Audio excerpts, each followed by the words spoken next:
ఓం శ్రీ గణేశాయ నమః. శ్రీమాత్రే నమః. శివాయ గురవే నమః. శ్రీకృష్ణ పరబ్రహ్మణే నమః. శ్రీరామాయ నమః. శ్రీ గురుభ్యో నమః.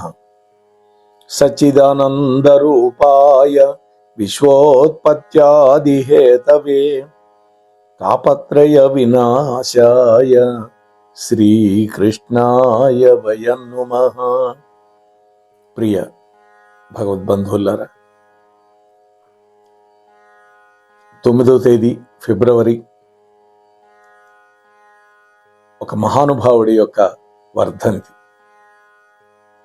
ప్రాతస్మరణీయులు విశ్వ హిందూ పరిషత్తులో తమ సేవలను అందించారు. బాబా ఆమ్టే అని పిలువబడేటటువంటి మురళీధర్ దేవదాస్ ఆమ్టే, ఈ మహానుభావుడి గురించి మనం కొన్ని విషయాలు ఈరోజు మన ఛానల్ ద్వారా ముచ్చటించుకుందాం. గొప్ప సంఘ సేవకుడు, బాబా ఆమ్టేగా ప్రసిద్ధి చెందాడు.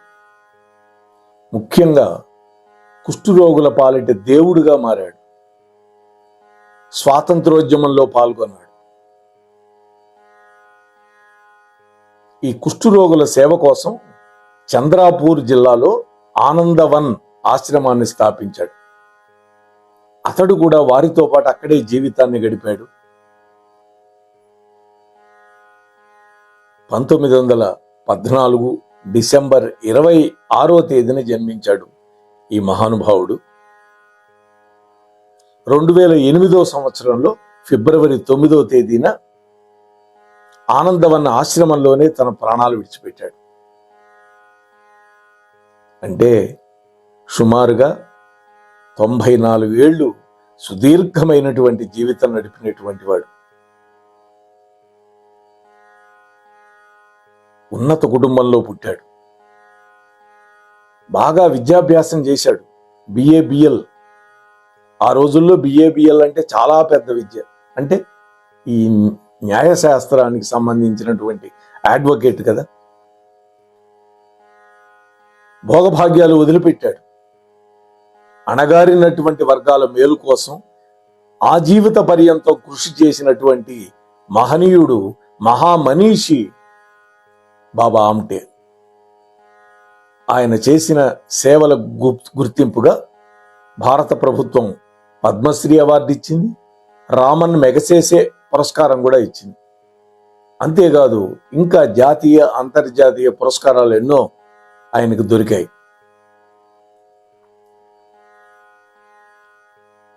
హింగన్ ఘాట్ అని ప్రస్తుతం మహారాష్ట్రలో ఉంది. అక్కడ పుట్టాడు ఈయన. ఆయన భాగస్వామి పేరు సాధన ఆమ్టే. 2 పిల్లలు, వికాస్ ఆమ్టే, ప్రకాష్ ఆమ్టే.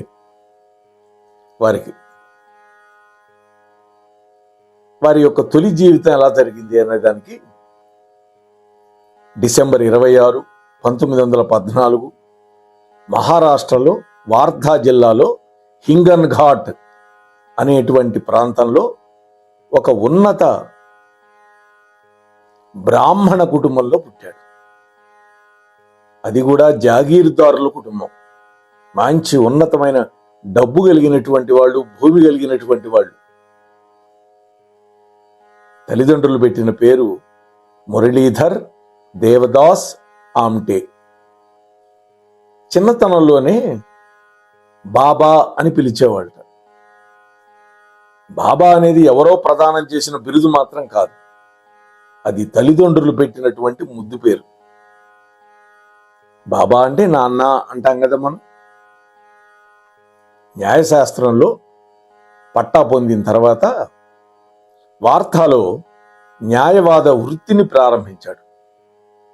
అదే సమయంలో భారత జాతీయోద్యమ పోరాటం జరుగుతూ ఉన్నది. ఫిట్ ఇండియా ఉద్యమ సమయంలో అరెస్ట్ అయినటువంటి జాతీయ నేతల తరఫున కోర్టులలో వాదించేవాడు ఈ మహానుభావుడు. క్రమక్రమంగా మహాత్మా గాంధీ వైపు ఆకర్షితుడైనాడు. గాంధీ గారితో పాటు కొంతకాలం సేవాగ్రామ్ ఆశ్రమంలో గడిపాడు. ఆ తరువాత జీవితాంతం వరకు గాంధీజీ సిద్ధాంతాలకు కట్టుబడ్డాడు. వేషధారణలో కూడా గాంధీజీ గారిలాగా ఖద్దరు దుస్తులే కట్టుకునేవాడు. గాంధీజీ గారిలాగానే జీవితాంతం అణగారినటువంటి వర్గాల కృషి కోసం పాటుపడ్డాడు.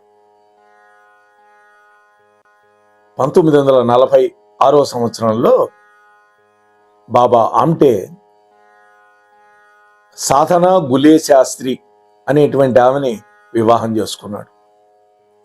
ఆ తరువాత కాలంలో ఆమె సమాజ సభ్యుల చేత సాధనా తాయ్ అంటే సాధనా మాత, మరాఠీలో తాయ్ అంటే పెద్దక్క అని కూడా అర్థం ఉంది.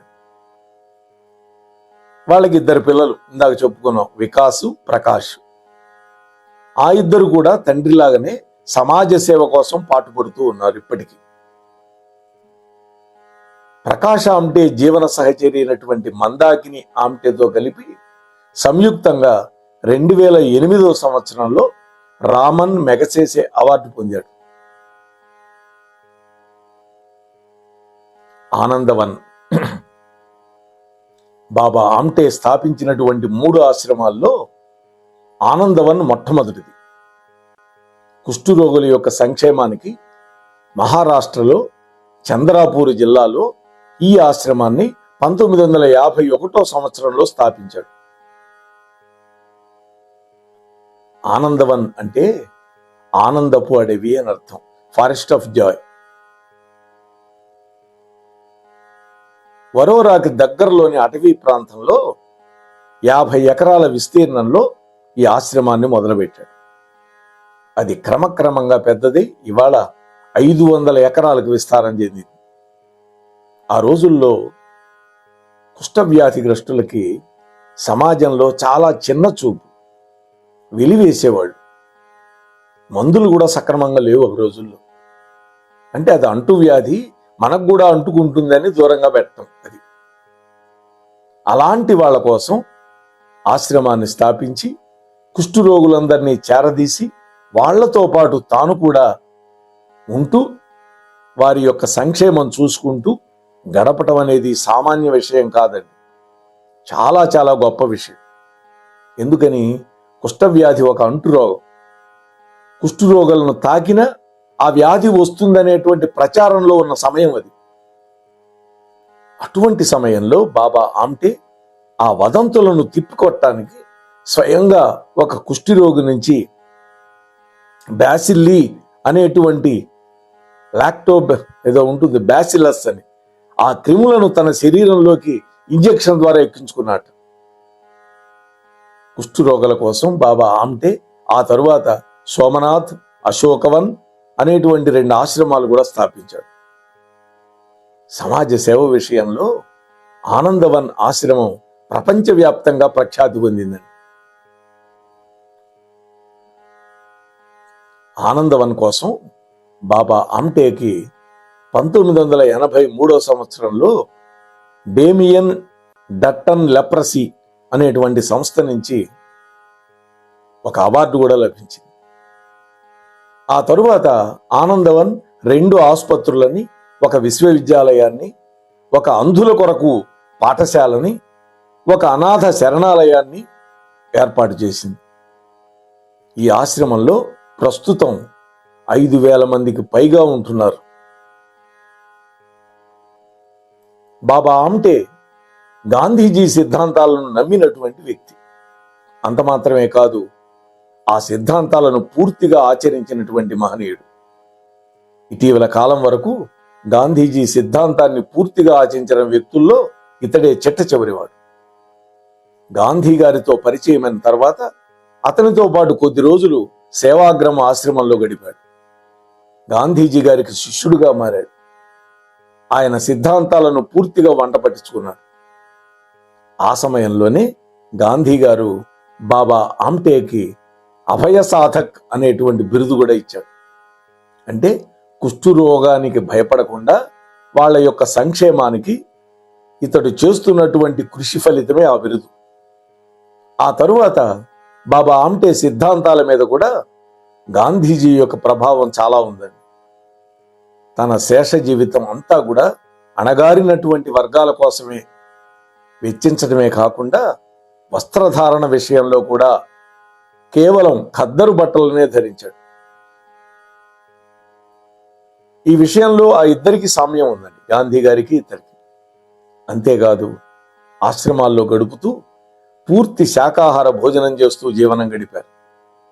గాంధీజీ గారి లాగానే స్వయం సమృద్ధి గ్రామాలు ఉండాలని కోరుకున్నాడు ఈ మహనీయుడు. అంటే గ్రామాలకి స్వయం ప్రతిపత్తి ఉండాలనుకున్నాడు. గాంధీజీ బ్రిటిష్ వాళ్ళ మీద అహింసా పోరాటం జరిపినట్లే బాబా ఆమ్టే కూడా నర్మదా బచావో ఉద్యమంలో, అంటే నర్మదా నదిని రక్షించుకోవటం కోసం ప్రభుత్వ నిర్ణయానికి విరుద్ధంగా అహింసాయుతంగా పోరాటం చేశాడు. ఈ మహనీయుడు 2008 ఫిబ్రవరి 9 ఉదయం 4:15 తన ఆశ్రమమైనటువంటి ఆనందవన్లో కన్నుమూశాడు. 94 ఏళ్ల వయస్సు ఉన్నటువంటి బాబా ఆమ్టే చాలా కాలం నుంచి వెన్నుపూస సమస్యలతో బాధపడుతూ ఉండేవాడు.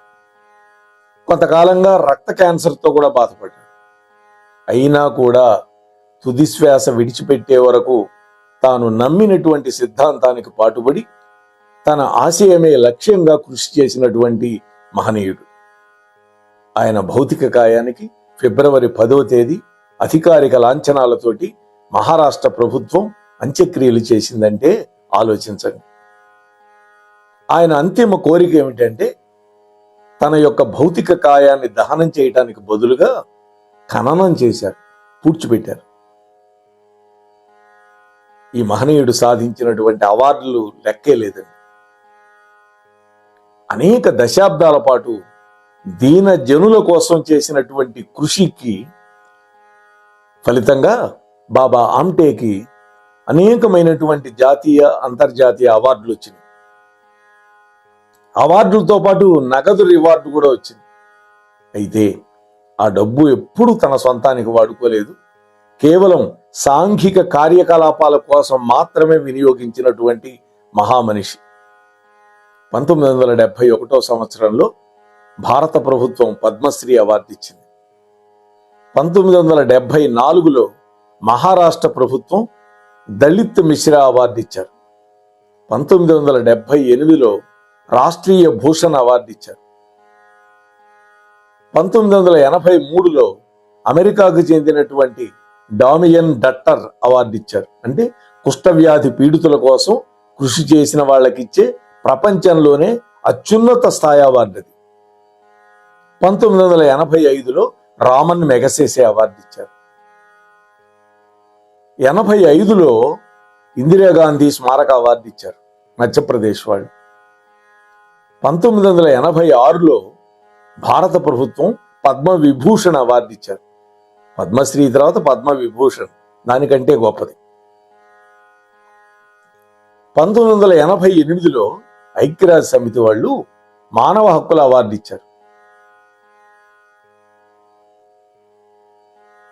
1990లో టెంపుల్టన్ అవార్డు ఇచ్చారు. 1991లో ఆదివాసీ సేవక్ అవార్డు ఇచ్చారు. 1992లో మహారాష్ట్ర వాళ్ళు ప్రభుత్వం అంబేద్కర్ దళిత మిత్ర అవార్డు ఇచ్చారు. 99వ సంవత్సరంలో గాంధీ గారి శాంతి బహుమతి వచ్చింది.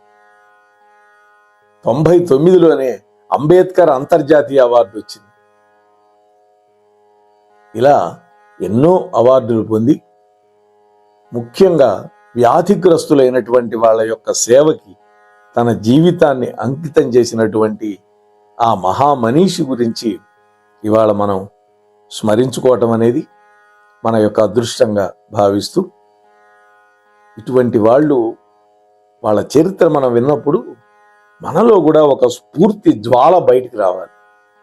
తద్వారా ఎవరికి స్థాయిలో వాళ్ళు అణగారినటువంటి వర్గాలకి ఆపన్న హస్తం అందించాలి అనేది ఇక్కడ మనం ఈ మహనీయుడి యొక్క దివ్య చరిత్ర ద్వారా మనకు అర్థమవుతోంది. స్వస్తి సర్వేషాం. మన మోహనవాణి కార్యక్రమాలు మీకు నచ్చినట్లయితే వెంటనే ఒక లైక్ చేయండి, అలాగే కామెంట్ చేయండి, ఎక్కువ మందికి షేర్ చేయండి. సబ్స్క్రైబ్ చేసుకోకపోతే వెంటనే మన ఛానల్కి ఇప్పుడే సబ్స్క్రైబ్ చేసుకోండి. ధన్యవాదాలు.